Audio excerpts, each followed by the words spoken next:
Uh, Coming up on halftime, Georgia versus UT Martin. 3 seconds to go until halftime. Georgia just kicked a field goal at the end of the second quarter. Look, you can't really use the we were sleepwalking excuse in a week one game. I don't buy into that.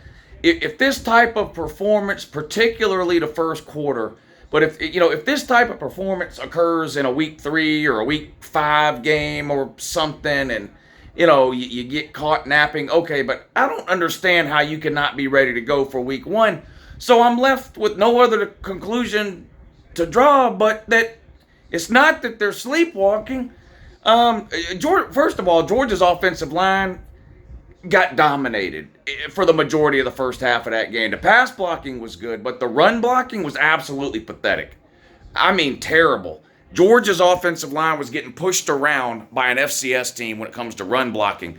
They ended up with a little bit over 100 yards rushing in the first half, but some of that's a little bit deceiving because it was a couple of 30-yard runs. But your average running play here is getting 1 or 2 yards against this team. It's just absolutely pitiful.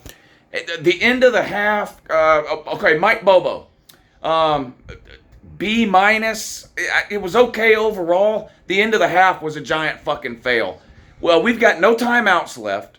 We throw a pass down to the 5-yard line, 6-yard line.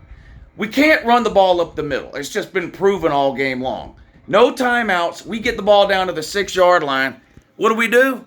A fucking running play up the middle to Cash Jones.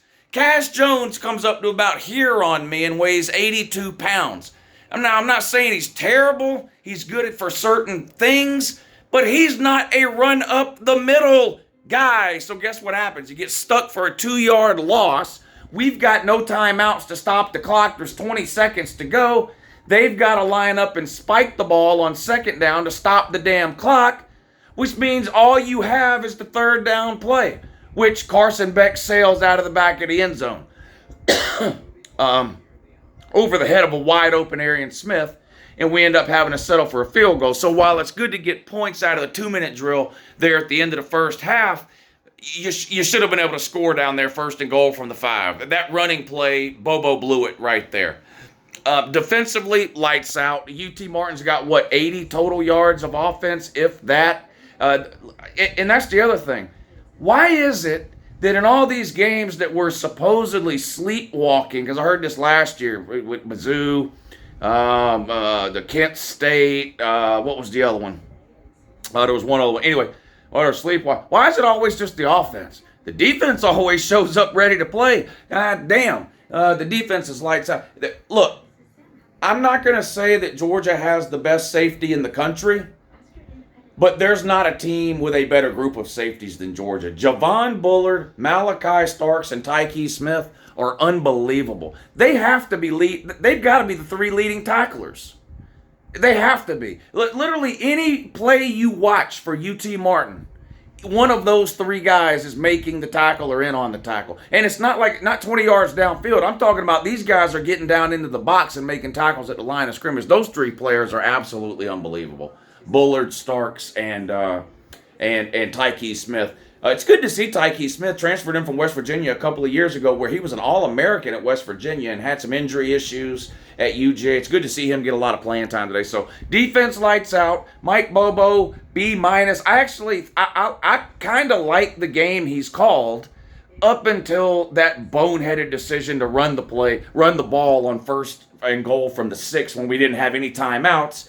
We haven't been able to run the ball all day, and you run it up the middle with literally Cash Jones, who's a walk-on this tall. It just made no sense at all. And, of course, we lost 2 yards, and we had to settle for a field goal instead of scoring a touchdown there. But Georgia's up 17-0 at halftime.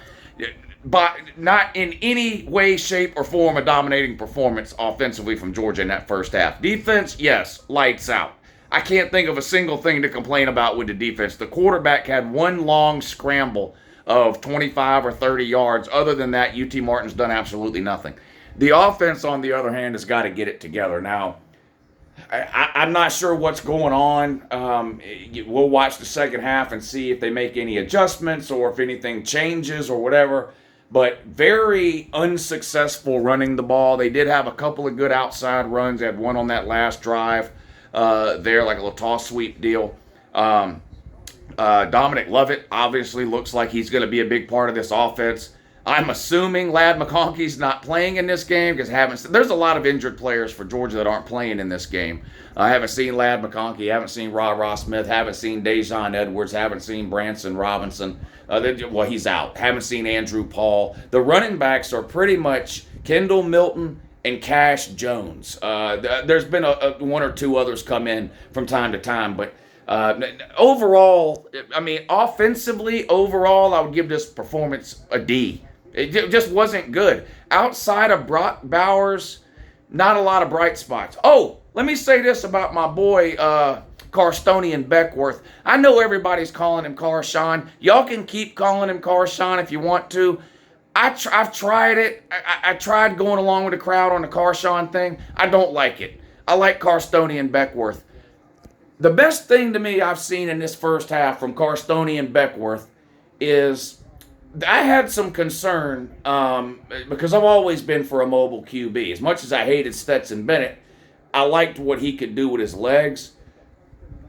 Carstonian Beckworth is no Stetson Bennett when it comes to running the ball, but he's no Jake Fromm either, or Graham Mertz if you watch the Florida game on Thursday. Carstonian Beckworth had a touchdown run, and then on a couple of other plays, he's escaped the pocket and picked up first downs on third down plays.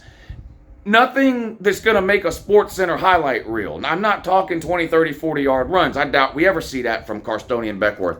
But the ability, when you've at least got the mobility and the athleticism to escape and scramble and run for 5, 6, 7 yards on second and longs or third and sevens, third and eights, things like that.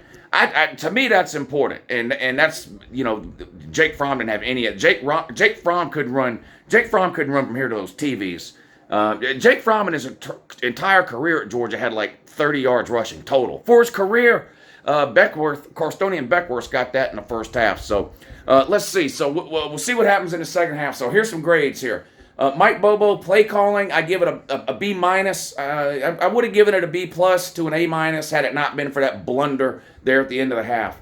Offensive production overall, D minus. It hasn't been good. Brock Bowers has looked really good. Dominic Lovett has looked good at times, although he had a critical drop in the end zone. We ended up scoring anyway, but and Carstonian Beckworth, I'd give a solid B plus. He's missed some throws. He overthrew a couple of times. Arian Smith, a bad pass on a slant earlier, but I give him, let's say, a B minus to Carstonian Beckworth. Offensive line, a D. It's horrible. Defense, A plus plus like it always is. Overall performance for the first half in Georgia, a C minus. I mean, this is an FCS team, okay? This isn't Florida playing on the road at Utah. This isn't even Ohio State playing earlier today on the road at Indiana. This is an FCS team, not a Power 5, not a Group of 5, an FCS team. No disrespect intended towards UT Martin, but if you're supposed to be the number one team in the country and you're supposed to have the number one offensive line in the country, this shouldn't be happening against an FCS team. I'm not that happy with what I've seen in the first half. Now, there are different levels of unhappiness. Is there any chance Georgia loses this game or anything like that? No, there was never a chance Georgia was going to lose this game. It's 17-0, and for all I know, it'll end up 45-0. When I watch Georgia play teams like UT Martin, I'm less concerned about the score of the game and more concerned about production and how things look when you watch them. And 17-0, 45-0 doesn't matter to me. Offensively, this team's got some work to do. This team's got some work to do. They got the second half against UT Martin coming up, Ball State the week after that. Then we get South Carolina. Then I think UAB and then Auburn and then on from there. But they better get some things figured out offensively because from what I've seen so far in the first half of this game, forget a national title team, the offense is going to have to play a lot better. Maybe even to get out of the East, but definitely to win the SEC. Like the defense, guess what team in the country's got the best defense again for the third year in a row? Yeah, Georgia.